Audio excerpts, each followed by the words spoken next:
plus aller là.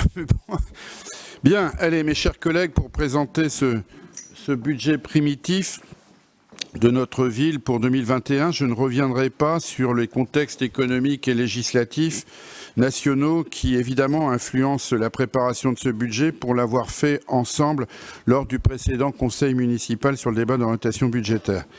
Je me contenterai de rappeler que sur un fond de récession mondiale, la France a connu en 2020 une chute historique de sa croissance économique de moins 5,9%. Et si, comme vient de le confirmer l'INSEE cette semaine, notre pays devrait renouer avec une croissance de l'ordre de plus 5,5% en 2021, cette reprise sera insuffisante pour effacer la chute de 2020. Nous avons, mes chers collègues, à peu près le même schéma pour les comptes de notre ville. Je vais m'employer à vous le souligner. Alors, l'actualité de la crise sanitaire et ses conséquences économiques et sociales durent, vous le savez évidemment, et cela n'est pas sans conséquence sur les prévisions de recettes et de dépenses que nous pouvons faire pour le budget municipal. C'est ce que je vous propose de voir à travers la présentation de ce budget 2021, une présentation que je vous suggère de faire évidemment en 3 points. D'abord, examiner en premier point la toile de fond du budget 2021. Ensuite, insister sur, en deuxième point, les 3 caractéristiques financières fondamentales. Enfin, pour donner à proprement parler la carte d'identité de ce budget 2021, eh bien, vous le présentez comme un budget qui est globalement en baisse, mais avec un investissement en hausse. Enfin aussi, en conclusion et en guise de synthèse, je vous dessinerai le pentagramme vertueux de ce budget 2021. La toile de fond du budget 2021. D'abord, si vous me le permettez, un petit coup de projecteur sur les résultats de 2020. Nous y reviendrons évidemment plus en détail lorsque nous examinerons dans quelques mois le compte administratif 2020.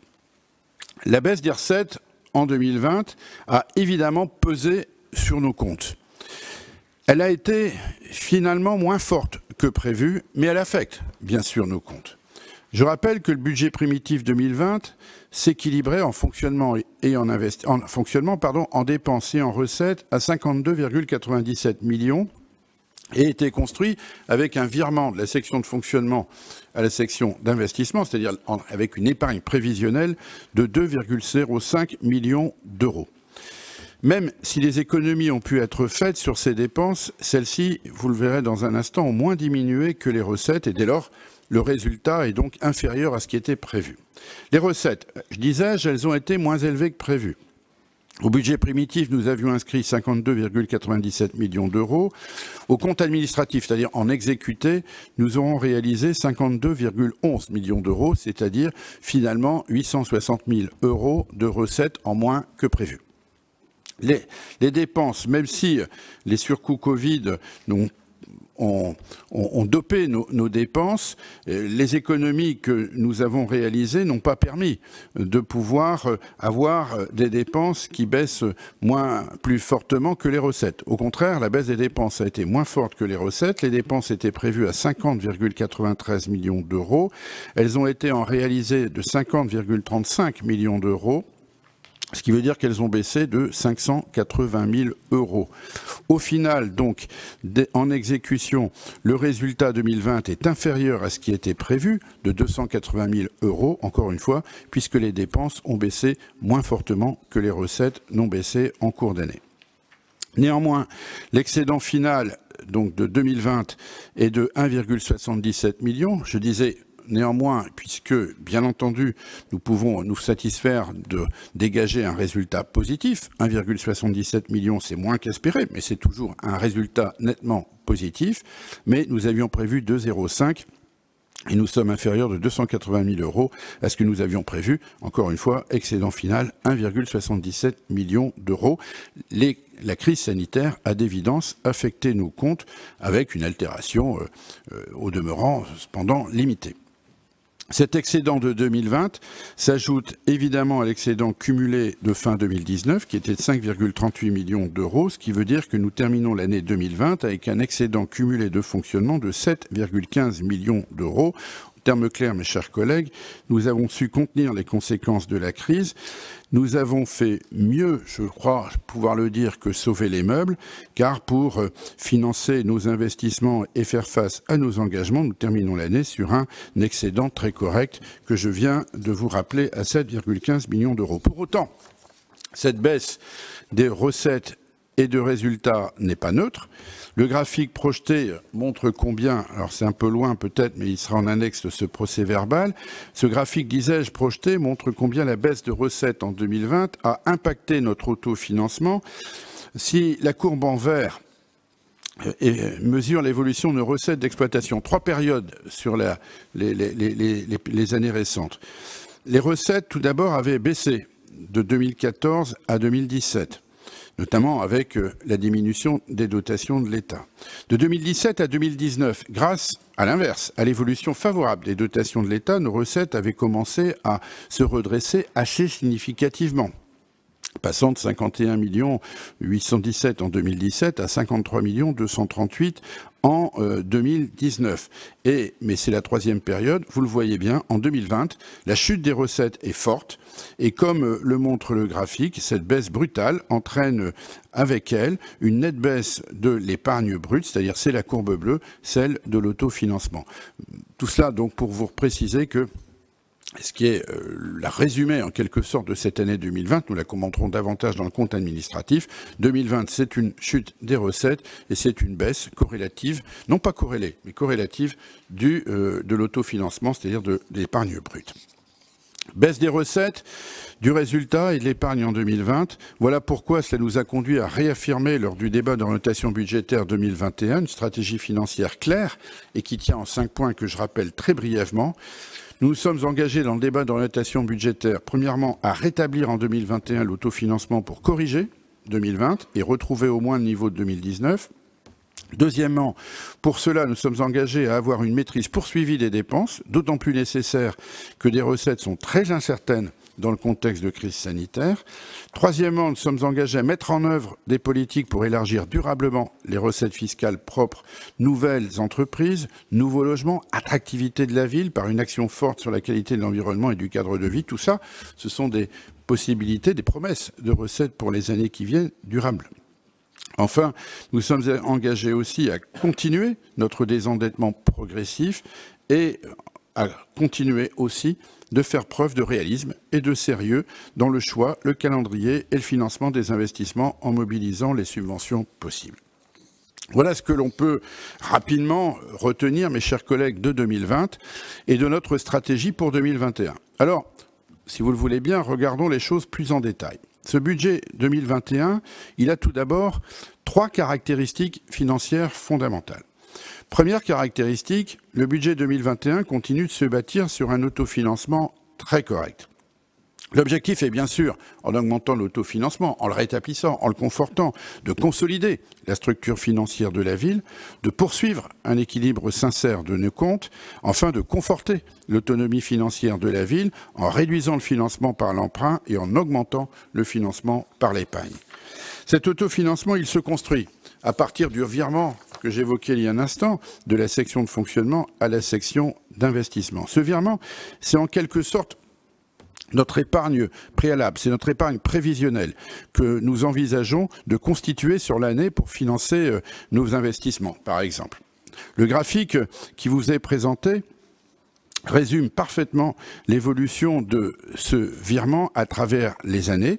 Vous observerez que de 2014 à 2017, nous construisions des budgets avec des virements de 550, 400, 235 000 euros préalable. Depuis 2018, eh bien, cette épargne, avec la consolidation de notre situation financière et la fin de l'altération des dotations de l'État, cette épargne, disais-je, est devenue plus vigoureuse, donnant une solidité accrue à notre situation financière. Vous le voyez, 1200 milliers d'euros de virements en 2018, 1900 en 2019, 2020 2,050 millions, 1,9 million en 2021. Avec 1,9 million, ce virement dans le budget 2021 est légèrement en deçà de celui du budget primitif 2020, mais il est au même niveau qu'en 2019, ce qui est quand même 4 fois plus qu'en 2014, comme ce graphique vous le souligne. Vouloir un virement de la section de fonctionnement à la section d'investissement, c'est-à-dire vouloir une épargne de 1,9 million d'euros, c'est se doter d'une construction budgétaire prudente, mais c'est aussi, il faut en avoir conscience, se doter d'une contrainte dans la maîtrise des dépenses. Nous voulons, mes chers collègues, et nous le prouvons, être fourmis, non cigales. Nous restons avec un virement de la section de fonctionnement et la section d'investissement dans les ordres de grandeur d'1,9 million, 2 millions, à des niveaux qui n'ont jamais été atteints dans notre commune depuis plus de 20 ans. Deuxième caractéristique financière fondamentale. Dans ce budget 2021, la taxe d'habitation continue de baisser. Ce n'est pas de notre fait. Rendons à César ce qui lui appartient. C'est une décision du gouvernement et un engagement du président de la République. Oui, la taxe d'habitation va baisser pour les Waterloosiens qui la payent encore en 2021. Je le rappelle, de 2018 à 2020, la taxe d'habitation a été progressivement supprimée pour 92% des Waterloosiens, ceux qui ont les revenus les plus modestes. Moins 30% en 2018, moins 65% en 2019 et disparition en 2020. De 2021 à 2023, c'est la suite de la réforme gouvernementale. La taxe d'habitation baissera pour les résidences principales des 8% de Waterloosiens qui la payent encore. Donc taxe d'habitation pour ces contribuables-là, moins 30% en 2021, puis ce sera moins 65% en 2022 et la disparition en 2023. Il n'y aura en revanche pas de modification du taux de taxe foncière en 2021. Rappelons qu'il a baissé de 0,41 points en 2020, passant de 49,91 à 49,50, soit une diminution de moins 0,8%. Je rappelle aussi que cette baisse du taux en 2020 a coûté 100 000 € pour les finances communales. Enfin, troisième caractéristique, ce budget 2021 confirme la stratégie de baisse de l'endettement.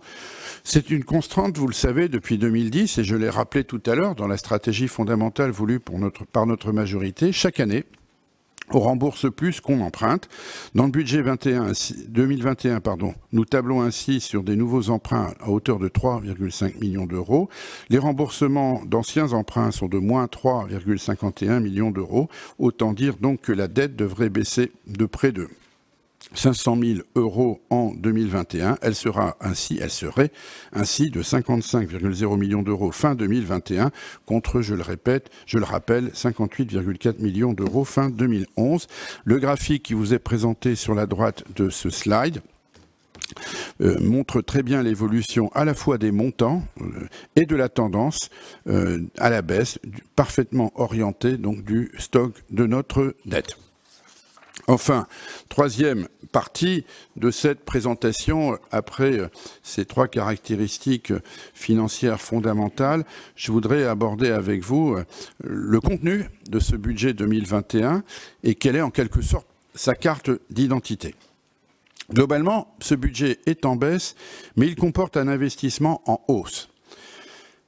Le budget primitif 2021 apparaît en baisse, disais-je, en dépenses et en recettes de moins 0,4% par rapport au BP 2020. Mais, poussé par l'effort d'investissement, le BP 2021 est supérieur de plus 0,8% à celui de 2019. C'est normal, puisque en 2020, nous avons connu un choc. Une forte baisse de nos recettes et une baisse, mais un peu moins forte malheureusement, de nos dépenses. Faire la comparaison avec 2020 est donc peu significatif. Mieux vaut le faire sur 3 ans. Et je vous propose très rapidement de regarder cette évolution sur 3 ans. Au budget primitif 2019, en fonctionnement, nous avions 52 343 000. Nous avions inscrit 52 343 000. Budget primitif 2020, nous avons inscrit 52 976 kg. Et nous avons inscrit au BP 2021 52 379 kg. Entre 2021 et 2020, nous avons donc une baisse de la section de fonctionnement de moins 1,1%. Mais vous le voyez, si on la compare, donc c'est à peu près 1,1%, disais-je, par rapport à 2020, ça reflète l'accident, notamment Covid, que j'évoquais il y a un instant. Mais vous le voyez aussi, nous sommes sur la base d'un budget qui est légèrement supérieur à celui de 2019, 52 379 à 52 343. Sur l'investissement, l'évolution est différente. Il est en augmentation d'une année sur l'autre, ce qui traduit à la fois une volonté politique de la municipalité d'augmenter les investissements sur la commune. C'est significatif, l'augmentation est de 4,5% de 2020 à 2021, on passe de 7 782 à 8 130 000. Et l'augmentation est plus forte encore sur 2 ans, puisqu'on passe de 7 687 en 2019 à 8 130 en 2021. C'est une augmentation de 6% en 2 ans. Cette amélioration continue de l'effort d'investissement va dans le bon sens, car elle est la conséquence de l'amélioration structurelle et en profondeur de la situation financière de la ville. En 2021, la ville modère son fonctionnement et accroît son effort d'investissement. C'est donc d'évidence une évolution vertueuse. Dans ce projet de budget, examinons donc, je vous propose de le faire en 3 points, les recettes, les dépenses de fonctionnement, les dépenses d'investissement. Examinons donc d'abord les recettes. Les recettes 2021 retrouvent à peine leur niveau de 2019. Plus que jamais, et les dernières décisions viennent de nous le rappeler, il est difficile de prévoir ce que seront les recettes de 2021, et notamment les produits des services, car elles sont, et nous l'avons déjà vu en 2020, sensibles aux mesures liées à la crise sanitaire. Mais une chose est plus que vraisemblable, c'est que les pertes de recettes de 2020 ne seront pas rattrapées et compensées en 2021. Les recettes réelles passeront, je l'ai dit tout à l'heure, baisse de 1,1% entre 2020 et 2021 de BP à BP. L'évolution des produits des services est intéressante. Nous avons 3 grandes recettes et je propose de vous les détailler successivement. Impactés par les mesures restrictives liées au Covid, les produits et services, c'est quoi? C'est la facturation des restaurants, des écoles, c'est la présence dans les centres de loisirs ou les crèches, c'est la fréquentation des spectacles et des manifestations, bref, ce que nous percevons. Je veux dire que ces produits et services seront sans doute meilleurs qu'en 2020. Je l'espère en tout cas. Ils ont été réalisés, je le précise, en 2020 de 2 023 000, alors que nous avions prévu 2 629 000. 2 023 000, disais-je, en 2020, et nous envisageons une évolution à 2 382 000 en 2021, c'est-à-dire un niveau qui est quand même encore inférieur à ce qu'il était en 2019 de 2 642 000. On est en baisse de 9,4% sur le BP 2020 dans la construction de la recette prévisionnelle du produit des services. Les produits fiscaux portent la marque de la perte des bases foncières en 2020, mais retrouvent un niveau voisin en 2019, un niveau voisin proche de celui de 2019, 29 341 000 au BP 2020, 28 902 000 au BP 2021, baisse de 1,5%, mais on voit les chiffres de 2019 des produits fiscaux, c'était 28 982 000, on est donc relativement proche entre 2019 et 2021. Enfin, les dotations de l'État, surtout, poursuivent, elles sont les seules, leur croissance progressive, comme elles le font depuis 2017, puisqu'elles passeraient de 20 207 000 en 2020 à 20 293 000 en 2021. Elles étaient de 19 959 000 en 2019, une amélioration de 2020 à 2021 de 0,4%. Pour résumer, mes chers collègues, les recettes de la ville portent, c'est évident, le contre-coup de la crise Covid. Au BP 2021, nous avions inscrit 52 098 000. Nous avons effectivement réalisé en recettes 51 96 000. Et au BP 2021, nous envisageons d'inscrire 52 38 000, soit un niveau évidemment supérieur au réalisé de 2020, mais qui reste inférieur au BP de 2020. Après les recettes, les dépenses, évidemment, et je vous propose de nous arrêter un instant sur les dépenses de fonctionnement, avec un maître mot pour ces dépenses de fonctionnement, la prudence. Ces dépenses de fonctionnement, elles vont baisser de 1%, de BP à BP. Je l'ai dit, certaines recettes étant imprévisibles, mieux vaut être prudent sur les dépenses. Les dépenses globales diminuent ainsi de 50,93 millions d'euros à 50,43, c'est-à-dire une baisse de 500 000 euros de BP 2020 à BP 2021, soit une baisse de moins 1%. Mais ces dépenses sont en fait un peu supérieures, de plus 0,2% que le réalisé 2020. Nous avons réalisé 50,34 millions d'euros de dépenses. Je vous propose d'examiner les 4 types de dépenses de fonctionnement. D'abord, les charges à caractère général. Elles passeraient de 7,49 millions d'euros BP 2020 à 7,43 au BP 2021. La baisse globale, moins 0,7%. Se fait sur la quasi-totalité des postes, mais elle est partiellement compensée par les achats, vêtements, masques, gel liés au Covid. À cause de ces derniers, les achats et marchés passent de 372,3 milliers d'euros au BP 2020 à 434,4 milliers d'euros au BP 2021. C'est une augmentation de l'ordre de 60 000 euros, soit 17%. Mais augmente de 94 000 euros par rapport au réalisé de 2020, soit une augmentation de 28%. Les subventions versées en légère hausse, puisque la masse globale passe de 5,57 millions d'euros en 2020 à 5,63 en 2021. Je m'arrête quelques instants sur ces chiffres, car je veux souligner trois choses. Sur le contenu de ces subventions versées. Premier élément, la progression. Elle est due aux décisions qui ont été prises l'an dernier de revalorisation du forfait aux écoles sous contrat, 30 000 euros de BP 2020 à BP 2021. Mais surtout, dans ce budget 2021, nous avons voulu, et c'est une affirmation politique forte, maintenir l'augmentation décidée en 2020 de la subvention aux deux acteurs sociaux majeurs, Actigène pour 10 000 euros et les centres sociaux de 10 000 euros. Cette augmentation de 2020 est reconduite en 2021. Et surtout, nous affichons, disais-je, une volonté politique déterminée de maintenir des subventions en l'état à toutes les associations pour soutenir leur existence et leur rôle fondamental dans les liens sociaux. Car le devenir de nos associations, j'en suis certain, nous préoccupe tous. Cette richesse de Wattrelos nous préoccupe et que plus que jamais, elles auront un rôle essentiel à jouer auprès des Wattrelosiens lorsque la crise sanitaire sera enfin dépassée. Troisième dépenses majeures, les charges financières, ce qu'on appelle les intérêts des emprunts. Ils continuent de diminuer, 1,76 million d'euros en 2020, 1,70 en 2021, grâce au désendettement de la ville et aussi au bas taux d'intérêt. On a à la fois un effet volume et un effet prix qui jouent à la modération de ces charges d'intérêt. Enfin, quatrième dépense, la plus lourde, les dépenses de personnel qui seront, si besoin, abondées en budget supplémentaire, sont pour l'heure dans un signe de volontarisme prudent, affichés en repli, 34,49 au BP 2020, 34,26 au BP 2021, soit une baisse de 260 000 euros, soit une baisse donc de moins 0,7%. Après les dépenses de fonctionnement, dernier point de mon exposé, je vous propose quelques instants pour préciser ce que sont les projets en 2021 en matière de dépenses d'investissement. Et là, j'insiste sur un autre maître mot, le volontarisme, puisque la hausse est de 4,5% d'une année sur l'autre. Il y a autour, et dans le budget 2021, trois grands pôles d'investissement. Premier grand pôle, les projets que je peux appeler projets plan de relance, parce qu'ils ont le soutien de l'État. Ce sont les projets déjà financés ou qui ont pu se financer grâce à France Relance et qui sont repris dans les reports de crédit en dépenses et en recettes. Je les cite pour mémoire, on les a déjà évoqués.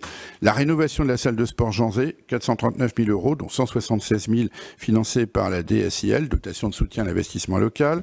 La rénovation des vestiaires de la salle de sport Savary, 180 000 euros, dont 72 000 financés au titre de France Relance. La refonte de l'éclairage du stade du Bec, 41 000 euros, dont 16 000 financés par France Relance. Enfin, la réalisation d'un nouveau self de restauration au groupe Brossolette, 59 000 euros pour les trois, avec ceux de Jean Massé et d'Albert Camus, dont 23 000 financés par France Relance. La deuxième catégorie d'investissement, ce sont les projets du mandat. Ils se décomposent là aussi en trois grands types. D'abord, les chantiers pluriannuels incontournables bien connus. Je pense aux travaux d'accessibilité pour les personnes handicapées avec un programme qui se poursuit pour les écoles Jean Jaurès, Jean Massé et le réfectoire du groupe Curie, soit 250 000 euros comme chaque année, avec vraisemblablement 80 000 euros de subventions, là aussi DSIL, dotation de soutien à l'investissement local de l'État. La participation annuelle aux travaux de la ZAC Centre-Ville, 343 000 euros. La troisième phase d'extension du réseau de vidéoprotection, 150 000 euros, dont 50 000 de subventions MEL. Enfin, la rénovation de matériel obsolescent pour la cuisine centrale à hauteur de 100 000 euros. Le deuxième grand pôle, l'amélioration des équipements et la rénovation du patrimoine. Évidemment, en 2021, l'année 2021 sera marquée par l'engagement des travaux de la nouvelle phase, réseau, grosses œuvres, de la salle de spectacle dans le projet Centre-Ville. 930 000 euros sont inscrits, avec 600 000 euros de subvention du département et de la MEL. Nous espérons que l'État confirmera bientôt également son engagement sur ce dossier, c'est nouveau, et en sus de la région. Une première phase également de travaux est inscrite dans ce budget pour le changement des fenêtres au titre donc de la rénovation thermique du bâtiment de l'école maternelle Buisson à hauteur de 120 000 € avec une subvention des SIL et SPRE de 40 000 €. Enfin, troisième grand sujet, dans les projets du mandat, on trouve aussi et surtout, nul ne peut l'oublier, cher Sébastien, l'ambition ville-nature. Déjà, des actions se faisaient, plantation, clôture, économie d'énergie, rénovation de l'éclairage chaque année. Mais avec ce mandat municipal, vous le savez tous, on change de dimension et on met en cohérence tout un ensemble d'actions qui sont la traduction concrète du programme Ville-Nature.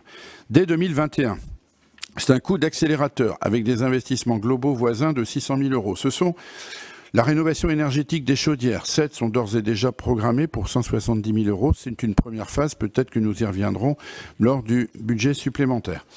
L'éclairage public avec sa modernisation, des économies d'énergie mises en œuvre à hauteur de 100 000 €. L'installation de 2 bornes électriques et l'achat d'un camion électrique pour 60 000 €. Des aménagements aussi qui sont liés aux espaces verts. Je ne les détaille pas, mais je rappelle les plantations, les nouveaux matériels pour l'entretien des espaces verts et les serres, l'aménagement de squares, la création de 2 parcs canins à hauteur de 266 000 €. Enfin, troisième grande catégorie de projets d'investissement. J'ai parlé des projets plan de relance, j'ai parlé des projets du mandat. Il y en a une troisième catégorie que je voudrais évoquer, c'est le projet SPRE. Ce projet SPRE du second semestre, à savoir la rénovation des charpentes de l'église Saint-Maclou. Ce chantier est lourd. 2,4 millions, j'ai déjà dit, et la ville ne peut l'assumer seule.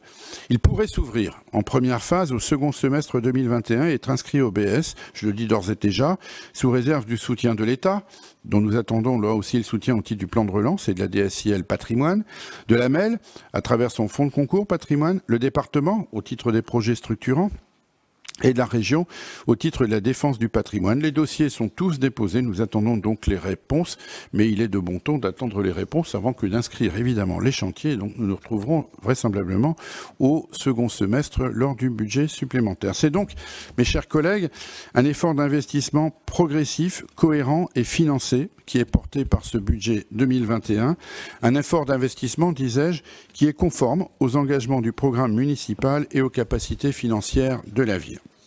En conclusion de cette présentation que j'ai essayé de faire aussi rapide que possible, mais le budget de la ville, c'est important, nul ne le nie. En conclusion, je pense qu'un dessin résume ce budget 2021 mieux que tout long discours. Et voilà pourquoi je vous présente ce pentagramme que j'ai qualifié de vertueux du budget 2021. Les impôts. Ils seront caractérisés par la baisse de la taxe d'habitation pour 8% des Waterlooziens, j'ai dit tout à l'heure. Les dépenses, ils seront caractérisés par une prudence sur le fonctionnement. L'autofinancement sera, c'est notre objectif, conforté. La dette poursuivra sa réduction et côté investissement, je l'ai dit, l'heure est au volontarisme. Chers collègues, les hasards du schéma de ce pentagramme font, ça ne vous aura pas échappé, que ces 5 côtés les synthèses du budget 2021 font apparaître une maison. Sans doute celle qu'avec ce budget 2021, notre majorité continue de construire pour Waterloo aussi. Si vous vous sentez bien dans ces priorités et dans cette maison, n'hésitez pas, mes chers collègues, votez ce budget 2021. Merci de votre attention.